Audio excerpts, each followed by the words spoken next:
Hello అండి. ఈరోజు carrot మామిడికాయతోటి మనం పులిహోరని తయారు చేసుకోవడం ఎలాగో చూసుకుందాం.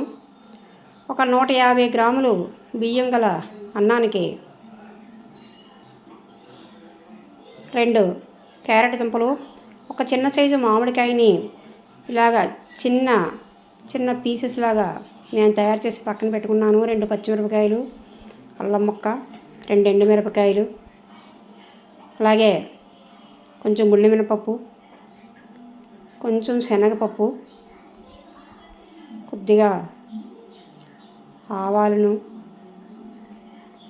వేసుకుని, కొంచెం జీలకర్ర కూడా వేసుకుని దోరగా వేయించుకుంటున్నానండి. నేను ఎక్కువగా దేనికైనా సరే నువ్వుల పప్పు నూనె కానీ వేరుశనగపప్పు నూనె కానీ ఉపయోగిస్తూ ఉంటానండి.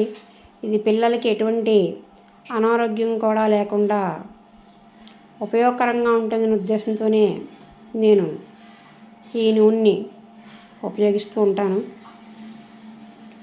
ఇలా కొంచెం పోపులు వేగిన తర్వాత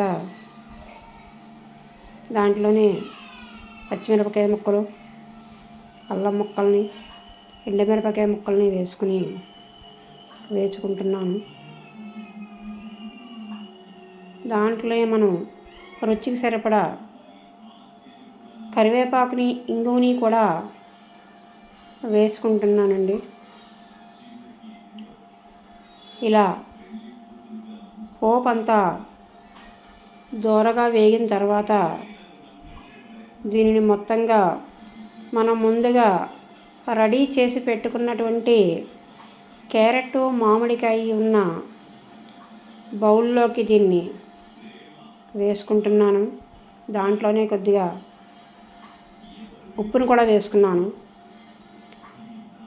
ఈ పోపులోనే పోపు వేగేటప్పుడు నేను చిటికెడు పసుపును కూడా వేసుకుంటానండి. అలా వేసుకోవడం వలన మనకి అన్నానికి మంచి కలర్ఫుల్గా అన్నం అంతా కూడా పడుతుంది.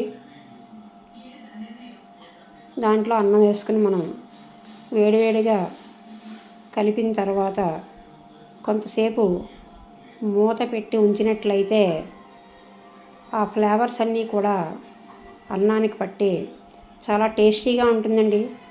క్యారెట్తో కోటి ఉపయోగాలు. క్యారెట్ డైరెక్ట్గా తినమంటే పిల్లలు తినరు, కానీ ఇలా చిన్న చిన్న ముక్కలుగా చేసి పెట్టినట్లయితే వాళ్ళు తీసి పారేయడానికి అవకాశం ఉండదు. పోషక విలువలు ఉంటాయి, కలర్ఫుల్గాను ఉంటుంది.